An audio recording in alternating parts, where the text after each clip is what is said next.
जय Hind and hello guys, स्वागत है आपका आपके अपने YouTube चैनल ज्ञानदेह होस्ट में। और इस वीडियो में मैं आपको बताने वाला हूं बिहार स्टेट ऑनलाइन फॉर्म 2025 के बारे में, जहां पर गाइस आपको लेटेस्ट अपडेट के साथ में सभी प्रॉब्लम के हल सहित पूरा प्रोसेस बताया जाएगा। और गाइस आपको ये भी बताया जाएगा कि आप लोग यहां पर इस फॉर्म को 27 सितंबर 2025 तक ही भर सकते हैं। उसके बाद में आपका लिंक डीएक्टिवेट कर दिया जाएगा।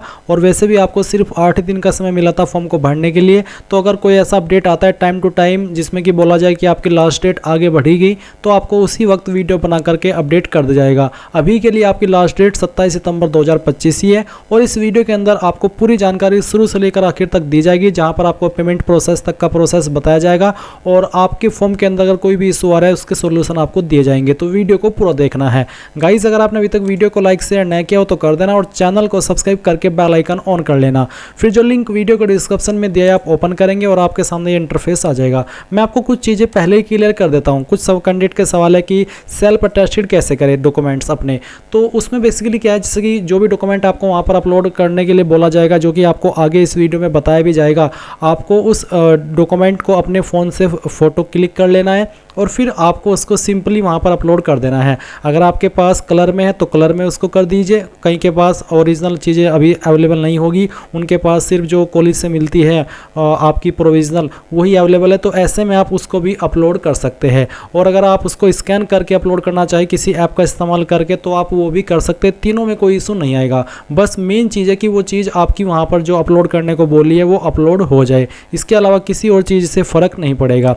फिर आपको यहाँ पर जो अन्य चीज़ें हैं, जैसे कि आपकी क्वालिफिकेशन की जानकारी, पेपर फर्स्ट पर क्या जानकारी देनी है, पेपर 2 पर क्या देनी है, आपका फ़ोटो कैसे अपलोड करना है, ये सब आपको आगे चल करके उसी स्टेप पर अच्छे से एक्सप्लेन किया जाएगा। इसलिए आपको वीडियो को बिना स्किप किए अच्छे से देखना है, सुनना है और समझना है। तो यहाँ पर अब आप क्या करेंगे, जो लिंक मैंने वीडियो को डिस्क्रिप्शन में दिया है आपने ओपन अगर नहीं किया तो उसको कर लेना। और फिर यहाँ पर आप जो आपकी फ़ीस की इन्फॉर्मेशन है वो देखेंगे।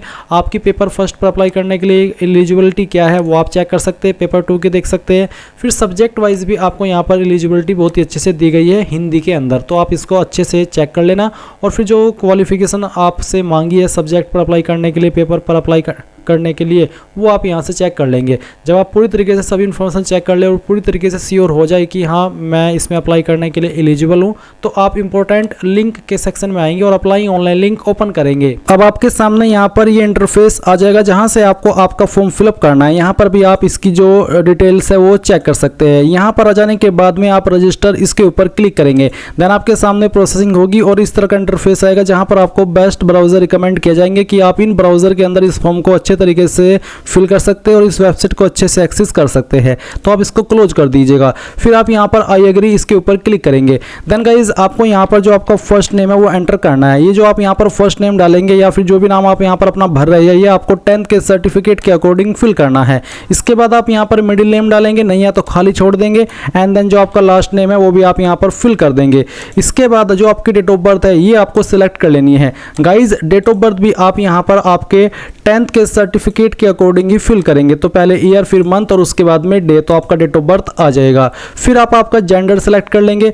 उसके बाद आप आपका मोबाइल नंबर डालेंगे जो कि आप रजिस्टर करना चाहते हैं। उस नंबर को दोबारा डाल करके आप कंफर्म मोबाइल नंबर के अंदर वेरीफाई कर देंगे। फिर आप आपकी ईमेल आईडी डालेंगे जो आप रजिस्टर करना चाहते हैं और ईमेल आईडी को भी दोबारा डाल करके वेरीफाई कर देंगे। फिर इन जानकारी को चेक करते हुए आप जनरेट ओटीपी इसके ऊपर क्लिक करेंगे। अब आपके सामने यहाँ पर कैप्चा ऑथेंटिकेशन का पेज आएगा। आप ये कैप्चा कोड डालिए और सबमिट कर दीजिए। सबमिट करने के बाद आप यहाँ पर ओके करेंगे और ओके करने के बाद में आपको आपके नंबर और ईमेल दोनों के ऊपर ओटीपी सेंड किया है। कोई एक ओटीपी आप यहाँ पर डाल दीजिए और वैलिडेट ओटीपी इसके ऊपर क्लिक कीजिए। जैसे ही आपका ओटीपी वेरीफाई हो जाए तो आप यहाँ पर डिक्लेरेशन के नीचे आई एग्री पर क्लिक करेंगे और उसके बाद में जो कैप्चा कोड आपके सामने है ये आप यहाँ पर एंटर करेंगे और फिर आपको रीवेरीफाई इसके ऊपर क्लिक करना है।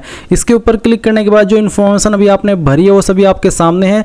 आपको इन इन्फॉर्मेशन को अच्छे से चेक कर लेना है, एक एक स्पेलिंग को, एक एक डिटेल्स को, क्योंकि बाद में इन इन्फॉर्मेशन को आपको एडिट करने का मौका नहीं मिलेगा। तो जब आप पूरी तरीके से श्योर हो जाए तो आप यहाँ पर इन बॉक्स को टिक कर देना। इनके ऊपर टिक करने का मतलब यही है कि हाँ आपने डबल चेक कर लिया है और अब आप इसमें कोई चेंजेस नहीं करना चाहते।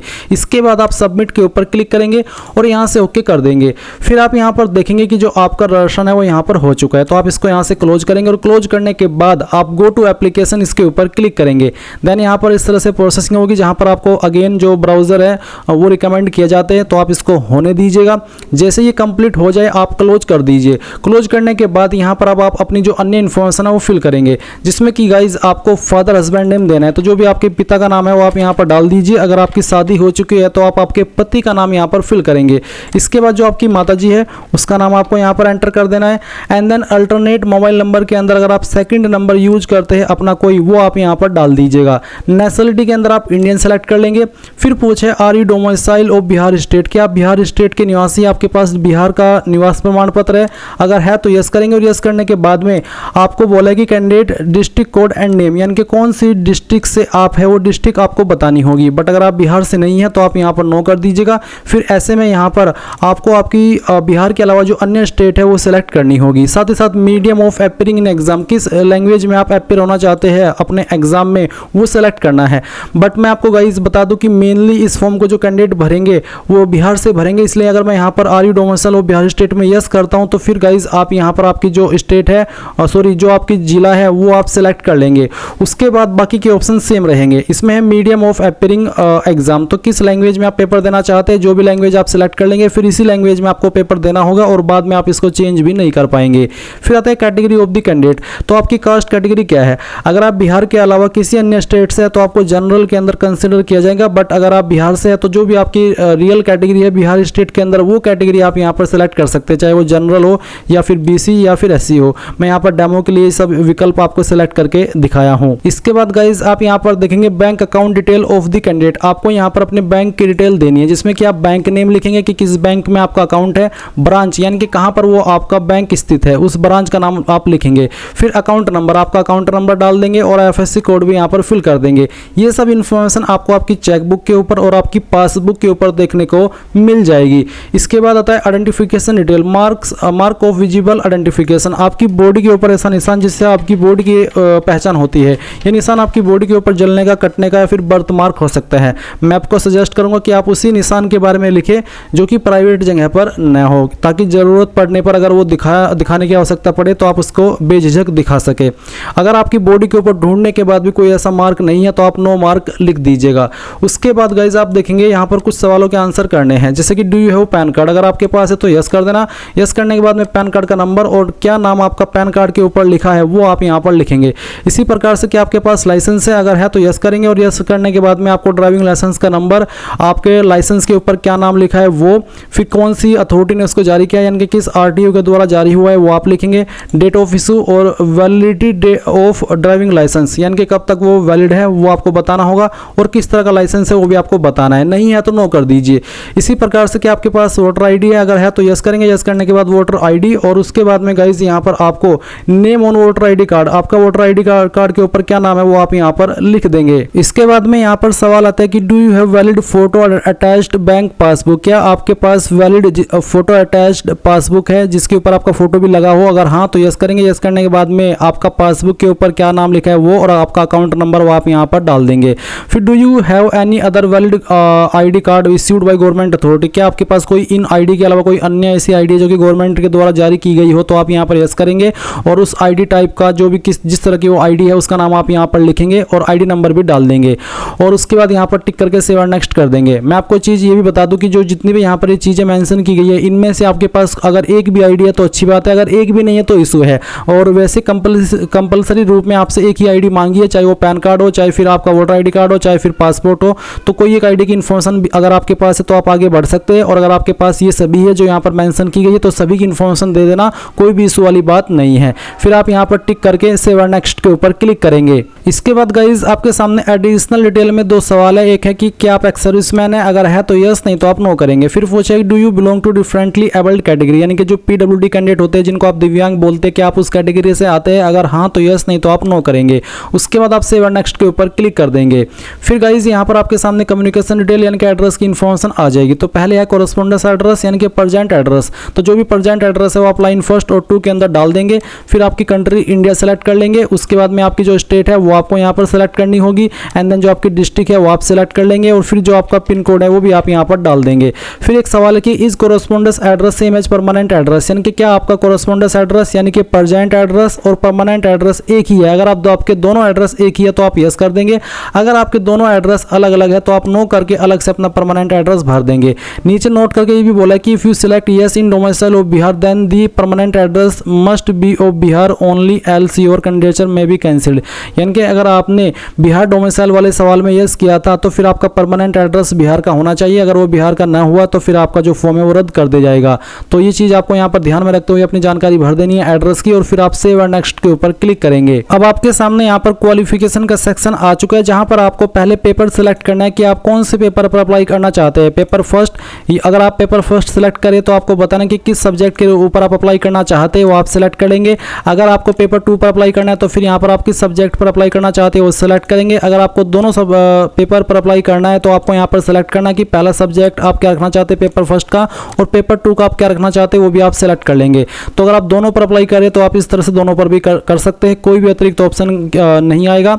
बेसिकली अतिरिक्त ऑप्शन अगर आएगा तो क्वालिफिकेशन के सेक्शन पर ही आएगा। तो चलिए यहाँ पर जिस पर भी आपको अप्लाई करना है वो आप सेलेक्ट कर लीजिए, ये आपकी चॉइस के ऊपर डिपेंड करता है। इसके बाद आता है मैट्रिकुलेशन यानी कि 10वीं की इन्फॉर्मेशन। तो 10वीं आपने किस बोर्ड के द्वारा किया है उस बोर्ड का नाम आप यहाँ पर भरेंगे। उसके बाद में आपको यहाँ पर आपके स्कूल कॉलेज का नाम एंटर कर देना है जहाँ से भी आपने आपकी जो 10वीं है वो की है। उसके बाद में रोल कोड यानी कि जो आपका रोल कोड है वो क्या है वो आप यहाँ पर भर देंगे। बेसिकली जो बिहार स्टेट से कैंडिडेट करते हैं उनके जो रिजल्ट होता है उनके ऊपर रिजल्ट पे ही रोल कोड मेंशन होता है, और जो अन्य बोर्ड के कैंडिडेट हैं उनके रिजल्ट के ऊपर या फिर मार्कशीट के ऊपर रोल कोड नहीं होता है। तो अगर मैं यहाँ पर NA लिखूँ तो NA यहाँ पर मैं टाइप कर पा रहा हूँ। अगर आप NA टाइप कर पा रहे हैं इसका मतलब है कि आप आगे बढ़ सकते हैं। NA लिख करके NA मतलब नॉट एप्लीकेबल।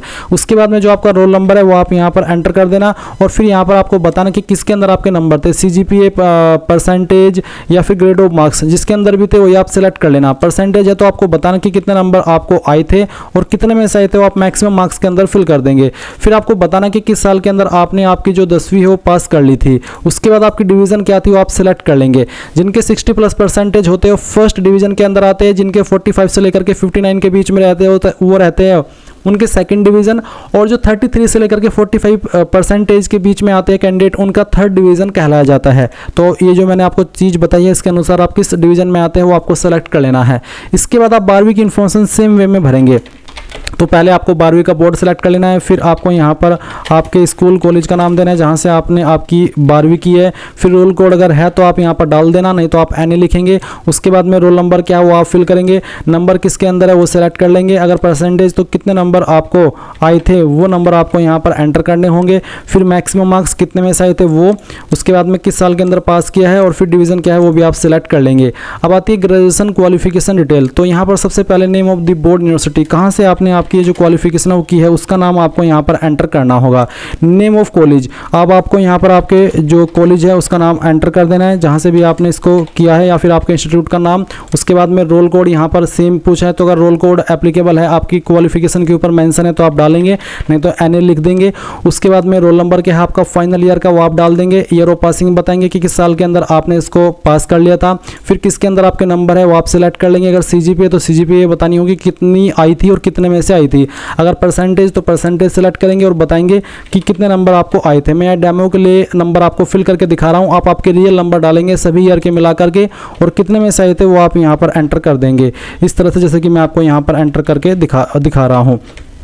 फिर आप यहाँ पर गाइज देखेंगे इसमें डिवीज़न, तो आपको आपकी डिवीज़न सेलेक्ट कर लेनी है। इसके बाद आती है पोस्ट ग्रेजुएशन डिटेल। तो अगर आपने पोस्ट ग्रेजुएशन की है तो उसकी जानकारी भी आप ऐसे ही भरेंगे जैसे कि अभी आपने ग्रेजुएशन की जानकारी भरी है। उसके बाद आती है BEd या फिर उसके बराबर की योग्यता। तो BEd और इक्विवेलेंट जो भी आपका कोर्स है, अगर BEd है तो आप यहाँ पर इस तरह से BEd लिख देंगे, या फिर आपके पास कोई BEd के बराबर का अन्य कोर्स है उस कोर्स को आप यहाँ पर लिख देंगे। फिर name of the board university, कहाँ से आपने किया है उसका नाम आपको यहाँ पर एंटर कर देना है। तो आप यहाँ पर आपके बोर्ड का नाम भी दे सकते हैं या फिर आपको आपकी यूनिवर्सिटी का नाम भी एंटर कर देना है। इनमें से कोई एक चीज़ आप यहाँ पर एंटर कर देंगे। उसके बाद में नेम ऑफ कॉलेज इंस्टीट्यूट, तो कहाँ से किया है उस कॉलेज का नाम या फिर इंस्टीट्यूट का नाम आपको यहाँ पर एंटर करना होगा। ये एंटर करने के बाद में आप देखेंगे रोल कोड, तो रोल कोड एप्लीकेबल है तो डाल देंगे, नहीं तो आप यहाँ पर ऐसे NA लिख देंगे। फिर आपका रोल नंबर, फिर किस साल के अंदर आपने इसको पास किया है वो आप यहाँ पर डालेंगे। आपके नंबर किसके अंदर थे वो सेलेक्ट कर लेंगे। कितने नंबर आपको आए थे वो आप यहाँ पर एंटर कर देंगे। मैं अगेन आपको बता दूँ कि ये नंबर मैं आपको डेमो के लिए फिल करके दिखा रहा हूँ, आप आपके रियल नंबर यहाँ पर डालिएगा। कितने में से आए थे वो आप यहाँ पर मैक्सिमम मार्क्स के अंदर फिल कर देंगे, और फिर यहाँ पर आपकी डिवीज़न सेलेक्ट कर लेंगे। अब आती है एनी अदर क्वालिफिकेशन। तो अगर आपके पास पास कोई अन्य क्वालिफिकेशन भी है जो आपने ऊपर न भरी हो तो आप उस क्वालिफिकेशन का नाम अदर क्वालिफिकेशन में देंगे और बाकी की जानकारी ऐसे ही भरेंगे जैसे कि भी आपने आपकी 10वीं 12वीं ग्रेजुएशन की जानकारी भरी है। और फिर आप सेव एंड नेक्स्ट के ऊपर क्लिक करेंगे। अब आपके सामने यहाँ पर कुछ ऐसा इंटरफेस आएगा जहाँ पर बेसिकली आपको कुछ डॉक्यूमेंट्स अपलोड करने, काफ़ी सारे डॉक्यूमेंट्स आपको अपलोड करने को बोले जा रहे हैं, तो अच्छे से इन डॉक्यूमेंट्स की जानकारी को समझना है और फिर अपलोड करना है। तो पहले तो आप फोटो अपलोड करेंगे। आप क्लिक है टू अपलोड के ऊपर क्लिक करके जान लीजिए कि आपके फोटो का साइज 80 से 200 KB के बीच में रहना चाहिए। फॉर्मेट JPEG या फिर JPG का, फोटो 6 महीने से पुराना नहीं होना चाहिए और फोटो का बैकग्राउंड आपका वाइट रहना चाहिए। तो आप ब्राउज टू अपलोड के ऊपर क्लिक करेंगे। जहां पर आपकी फोटो फाइल है वो आपको सिलेक्ट करनी है, ओपन करना है। आपका फोटो इस तरह से यहां पर अपलोड हो जाएगा अगर आपका दिए गए इंस्ट्रक्शंस के अकॉर्डिंग होगा। फिर आप क्लोज करेंगे, व्यू अपलोडेड फोटो के ऊपर क्लिक करके इसको व्यू कर लेंगे। फिर आप आपका सिग्नेचर अपलोड करेंगे। इसका साइज 50 से 200 KB के बीच में रखा है। फॉर्मेट JPEG या फिर JPG, और जो आपका सिग्नेचर है वो ब्लॉक लेटर यानी कि अंग्रेजी के बड़े अक्षरों के अंदर नहीं होना चाहिए। तो ब्राउज टू अपलोड के ऊपर क्लिक करेंगे, सिग्नेचर की फाइल को सिलेक्ट करेंगे, ओपन करेंगे, आपकी फाइल यहाँ पर आ जाएगी। फिर आप क्लोज करके इसको व्यू भी कर देंगे। इसके बाद आप यहाँ पर देखेंगे अपलोड योर कास्ट सर्टिफिकेट। अगर आप SC ST OBC है तो जो कास्ट सर्टिफिकेट है आपके ऊपर एप्लीकेबल हो रहा है वो आपको अपलोड करना है। इसका जो फॉर्मेट है वो आपका PDF का रखा है। साइज 100 से 200 KB के 100 से 2 MB के बीच में रखा है। अब अगर आपका ये इमेज फॉर्मेट में है तो आप इसको PDF में कैसे बनाएंगे? तो आपको क्या करना है, गूगल के अंदर आना है और सर्च करना है इमेज टू PDF। ये जो पहले वाली वेबसाइट है ये आपको ओपन कर लेनी है। इसके बाद सिलेक्ट JPG इमेजेस। आप यहाँ पर एक से ज़्यादा इमेज को भी PDF के अंदर बना सकते हैं आगे चल करके, जिसकी आपको आवश्यकता पड़ने वाली है। बट अभी यहाँ पर आपके डोमिसाइल की कास्ट सर्टिफिकेट की बात हो रही है, तो जो भी आपका कास्ट सर्टिफिकेट है जो इमेज फॉर्मेट में है तो आप उसको यहाँ पर सिलेक्ट कर लेंगे। उसके बाद इसको ओपन करेंगे। फिर आप यहाँ पर कन्वर्ट टू PDF के ऊपर क्लिक करेंगे। ये फाइल PDF के अंदर कन्वर्ट हो जाएगी। डाउनलोड PDF के ऊपर क्लिक करके आप इसको डाउनलोड कर लेंगे। फिर आप यहाँ पर ब्राउज टू अपलोड इसके ऊपर क्लिक करेंगे और जो आपने फाइल अभी PDF के अंदर बनाई है उसको सिलेक्ट करेंगे, ओपन करेंगे। आपकी फाइल यहाँ पर इस तरह से अपलोड होगी। क्लोज कर देंगे और व्यू के ऊपर क्लिक करके इसको व्यू भी कर लेंगे। इसके बाद आप यहाँ पर आपका जो डोमिसाइल सर्टिफिकेट है वो अपलोड करेंगे। ये भी आपको सेम वे में PDF फॉर्मेट के अंदर ही अपलोड करना है। साइज 100 KB से 2 MB के बीच में होना चाहिए। और कैसे आप इमेज से PDF के अंदर बना सकते हैं वो मैंने अभी आपको बताया है। तो सेम फॉर्मेट का यूज करते हुए आप इसको PDF के अंदर अपलोड कर देंगे।